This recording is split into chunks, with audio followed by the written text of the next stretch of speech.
coucou, c'est Pat. On est parti pour le tirage à choix pour votre évolution personnelle. Donc, deux voix avec le petit oracle des fées de Lenormand. Donc, je vous montre un petit peu les cartes. Voilà. Et puis, le petit Lenormand prophétique, où là, on est sur de l'aquarelle. Vous voyez un petit peu ce qui vous parle. Voilà, et bien je vous laisse faire votre choix.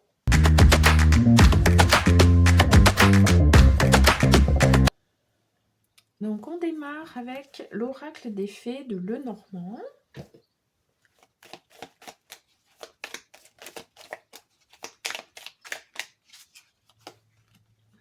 Donc on a la carte 22, la carte des chemins. Donc là, il y a peut-être un choix à faire. Vous êtes peut-être à la croisée des chemins et vous vous posez la question d'aller dans quelle direction aller. Donc là, ce qui est intéressant sur cette carte, c'est qu'il y a la symbolique aussi de la lune et du soleil. Ça peut être, on n'y voit pas clair, ou alors on a un chemin où c'est beaucoup plus clair, beaucoup plus peut-être facile a priori, mais voilà, on hésite entre les deux parce que ça a beau être clair, finalement, c'est peut-être pas forcément celui que vous préférez ou qui, au fond de vous, vous parle le plus. Il y a aussi ce côté lune et soleil par rapport au côté yin et yang, donc voir si c'est plutôt intuitif, vous suivez votre intuition, ou vous avez envie plutôt d'être dans l'action, de suivre ce qui vous paraît logique. Vous voyez, essayez de voir un petit peu comment ça vous parle. Alors, on va aller dans le petit oracle de la mission de vie. Puisque là, on est à la croisée des chemins sur notre évolution personnelle. Donc, on peut avoir un petit conseil. Alors, on a la phase d'apprentissage. L'heure n'est pas propice à se lancer tête baissée, mais à apprendre. Tu es en train de recevoir les leçons de l'école de la vie. L'expérience actuelle est une opportunité de grandir dont ton âme a besoin. Donc là, on nous dit que voilà, il y a cette phase de choix et on est en train d'apprendre. C'est-à-dire que le fait qu'on soit confronté à ce choix, en termes d'évolution personnelle, eh bien, on se dit, ok, là, j'ai besoin de me poser, de prendre du temps, de regarder les choses, alors de manière factuelle, analytique, cartésienne, etc., mais aussi avec mon cœur. C'est aussi ça qui peut ressortir avec ce côté soleil et lune, vous voyez. Et là, on nous dit, ben, le fait d'être confronté à ça, le fait de se poser et de quelque part se dire, bah oui, c'est important de se connecter à la fois à son cœur, à ses ressentis, à ses intuitions, et de voir aussi au niveau quelque part pratico-pratique, cartésien, donc ancrage, etc., pour pouvoir décider de manière objective, juste, vous voyez, par rapport à ce que vous êtes en train de vivre, peut-être ce que vous voulez mettre en place aussi, hein, puisque là, quand on est confronté à des choix, c'est souvent que on a envie d'enclencher des choses, on a envie de, de mettre en œuvre des choses, en tous les cas. Alors, on va aller voir dans mon oracle les conseils, les pistes de réflexion, d'exploration qu'on nous donne. Alors, on a le déni et on a les schémas répétitifs. Bon, alors, peut-être que par rapport à ce choix, là, on dit que vous êtes en phase d'apprentissage parce qu'en fait, vous vous rendez compte peut-être que vous êtes dans le déni d'un schéma répétitif. C'est-à-dire que ce choix auquel vous êtes confronté, c'est peut-être pas la première fois que vous êtes confronté à ce choix. C'est comme s'il y avait un contexte qui se répétait du coup. Et essayez de voir dans ce que vous vivez en fait en ce moment, à quel niveau il peut y avoir une répétition. Ça peut être dans votre vie amoureuse, ça peut être dans votre vie professionnelle, ça peut être par rapport à votre famille. Enfin, essayez de voir un peu dans quel domaine de vie vous pouvez avoir ce sentiment de répétition. Alors, ça peut être, pas évident de le voir tout seul, puisque là, on parle de déni. Vous pouvez avoir besoin peut-être d'une aide, d'une personne ressource, pour arriver à voir que vous êtes dans le déni. Parce que quand on est, nous, dans notre schéma répétitif, hein, et du coup, on voit pas, en fait. C'est vraiment inconscient. Ça peut être, nous, on a l'impression de patauger dans quelque chose qui est compliqué, où on s'en sort pas, où on n'y voit pas clair, où on sait pas comment faire. Mais quelqu'un d'extérieur, il va se rendre compte qu'en fait, ça revient, quoi. Et nous, quand on a la tête dans le guidon, hein, comme on dit, et ben, parfois, on se rend pas du tout compte de cette répétition. Donc n'hésitez pas à faire appel à des personnes ressources par rapport à ça. Là, on nous parle de vos besoins. Donc peut-être que là, ce qui est intéressant en fait, quand on a des schémas répétitifs, c'est bon, d'une part d'en prendre conscience, de s'en rendre compte, et de voir à quel besoin on répond ou à quel besoin on a envie de répondre à travers ces schémas répétitifs. Ça peut être un besoin d'être rassuré, un besoin d'être reconnu, un besoin d'amour tout simplement, puisque c'est quand même la base de notre existence, hein, et c'est important de le savoir aussi ça, et de quelque part de le formaliser, parce que souvent on est dans ce fonctionnement et on se rend pas compte qu'en fait on cherche à simplement être aimé de ses proches, aimé de personnes qu'on a rencontrées et avec qui on est en train de tisser des liens, etc. Donc essayez de voir un petit peu à quel besoin, peut-être ce schéma répétitif, une fois que vous l'avez identifié, à quel besoin il répond.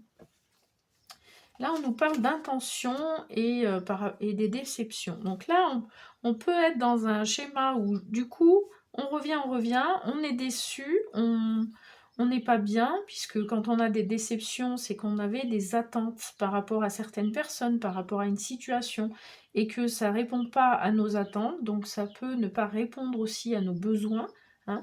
Voyez les choses aussi entre les attentes et les besoins, hein, c'est pas tout à fait la même chose, hein, puisque les besoins, c'est vraiment profond, fondamental.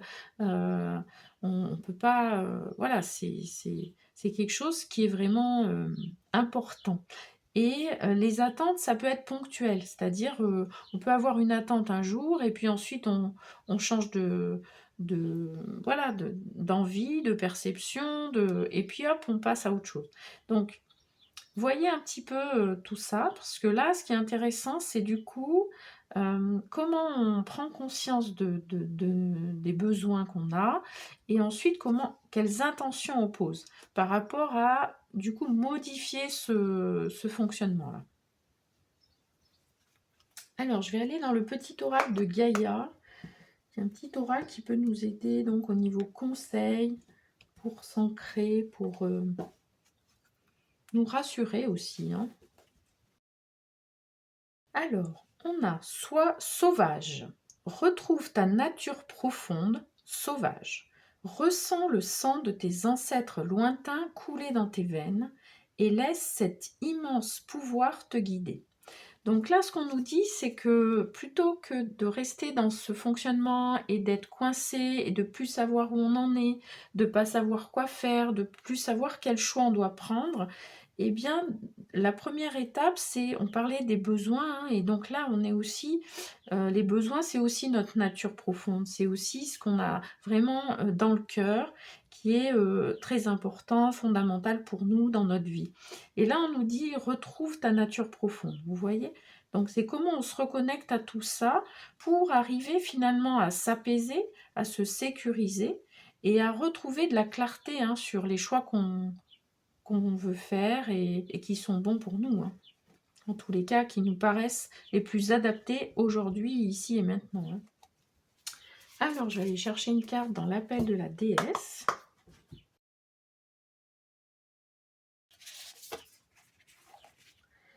Alors, on a les connaissances. Ouais. Donc là, avec la chouette, on a aussi la sagesse.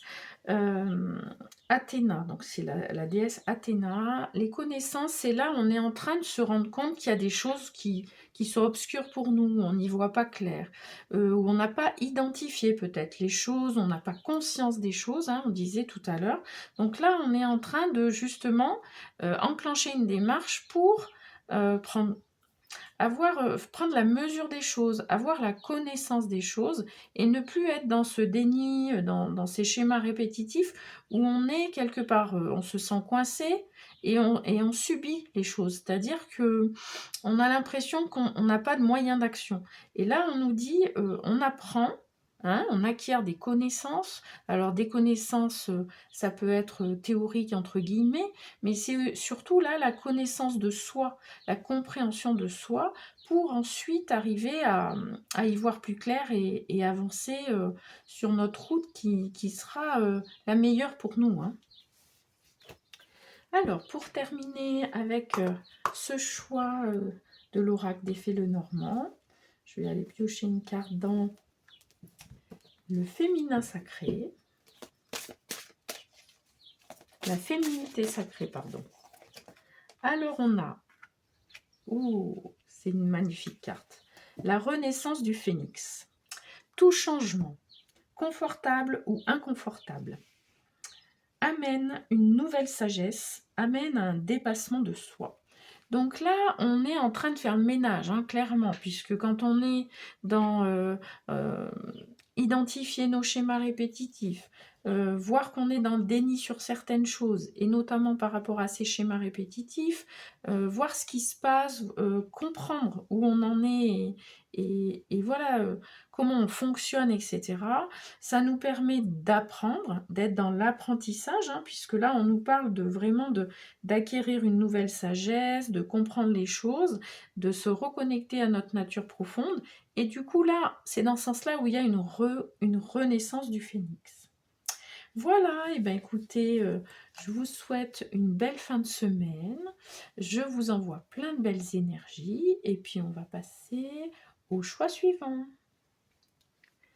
Alors, c'est parti avec le petit Lenormand prophétique. Alors, on a le jardin.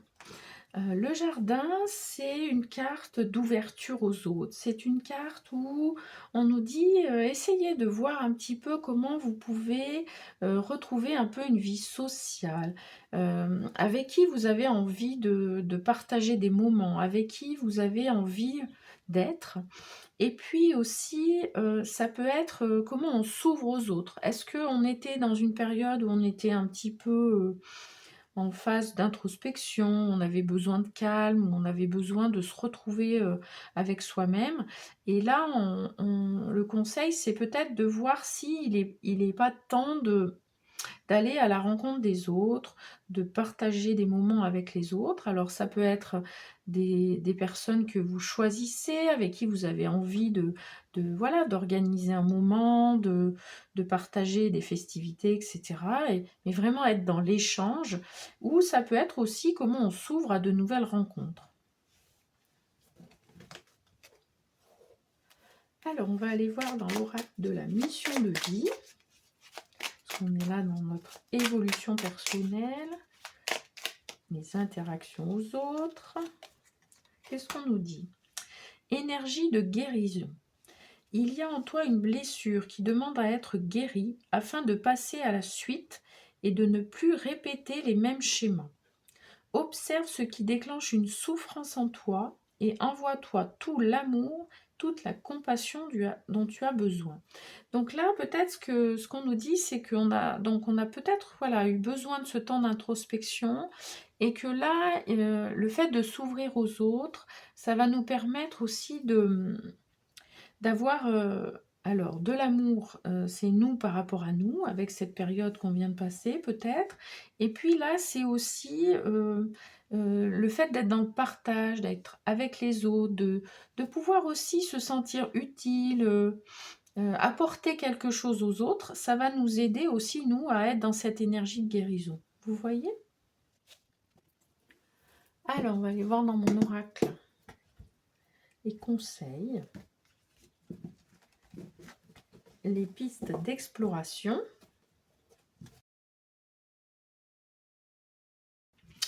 Alors, qu'est-ce qu'on a? on a la gratitude et on a la bulle de lumière de protection. Bon, donc là, on sent que, ouais, il y a vraiment une nouvelle phase qui commence.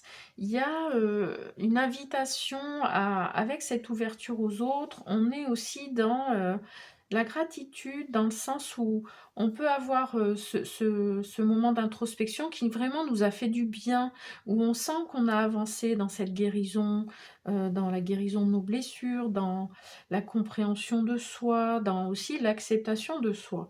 Et du coup, on peut être en gratitude par rapport à soi-même et puis en gratitude par rapport à la vie, où on a des personnes autour de nous, où on est entouré, où on peut partager des moments agréables, être dans cette dynamique où il y a une reconnexion un petit peu à ce qui nous entoure et à ceux qui nous entourent.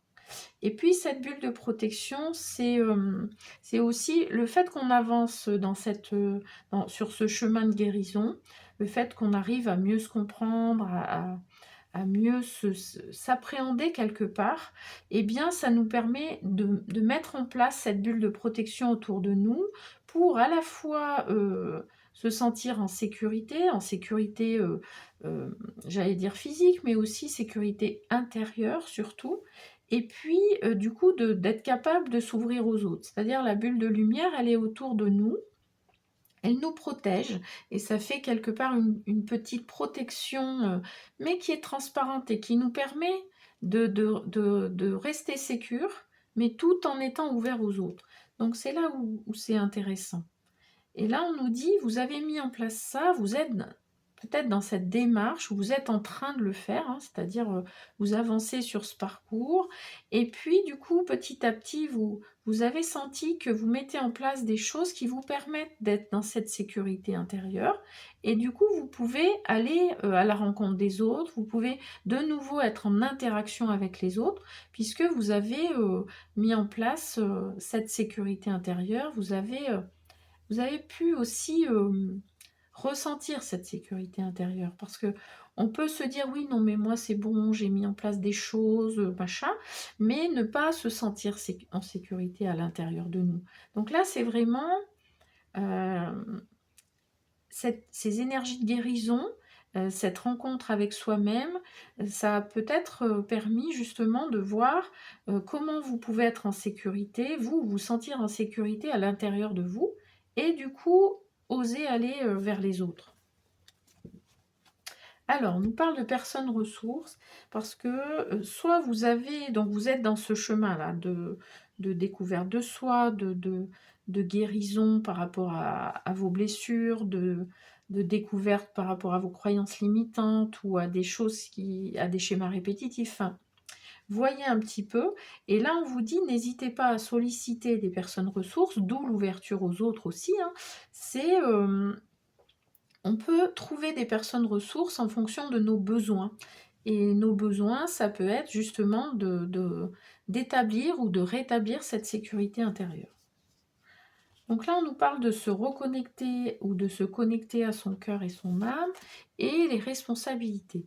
Donc là, ce qu'on peut se dire, c'est solliciter les personnes ressources pour vous aider justement à vous reconnecter à votre cœur, vous reconnecter à vous-même, à ce qui est important pour vous, à identifier vraiment comment vous fonctionnez, etc. Sans oublier que c'est votre responsabilité. C'est-à-dire que on peut solliciter des personnes ressources, mais on a un engagement, on a sa responsabilité dans cette démarche, d'accord? Et puis, la responsabilité, c'est notre responsabilité à nous-mêmes, à chacun de nous, de prendre cette décision, effectivement, aller voir de plus près ce qui se passe pour nous, comment ça se passe, et de mieux se comprendre, de se découvrir, etc., pour être mieux au quotidien avec soi et avec les autres. Vous voyez? Alors, on les voir dans l'oracle de l'appel de la déesse.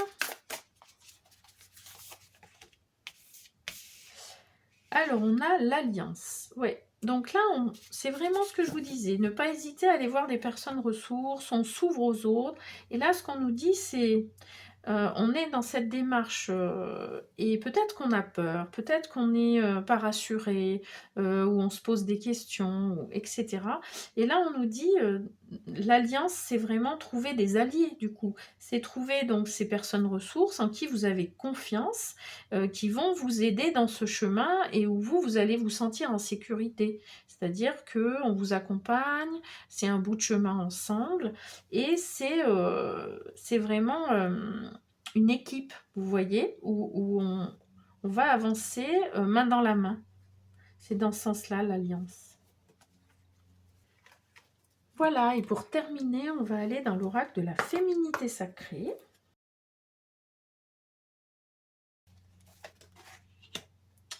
Alors, on a divine rime avec plaisir. Faites entrer la joie dans votre quotidien en renouant avec les plaisirs de la vie. Bon, du coup, c'est vraiment ça, s'ouvrir aux autres, dans le partage, choisir avec qui on y va, comment on y va, et du coup ramener ce plaisir, ramener cette joie dans notre quotidien pour pouvoir avancer sur ce chemin de manière, j'allais dire, ludique, agréable. Voilà, l'idée, c'est vraiment de petit à petit avancer, avec cet esprit justement de gratitude et de joie, de plaisir, et où, bien sûr, c'est pas tous les jours évident. Quand on enclenche ce chemin de découverte de soi, il y a des moments où ce n'est pas facile, où on va aller voir plus près certaines choses qui sont pas évidentes, mais ensuite il y a une libération, il y a vraiment un apaisement et c'est dans ce sens-là aussi où on amène de la joie, du plaisir. C'est vraiment un cercle vertueux, en fait, c'est ça que j'ai envie de vous dire. Voilà, et ben écoutez, je vous souhaite une belle fin de semaine, je vous envoie plein de belles énergies et je vous dis à très vite.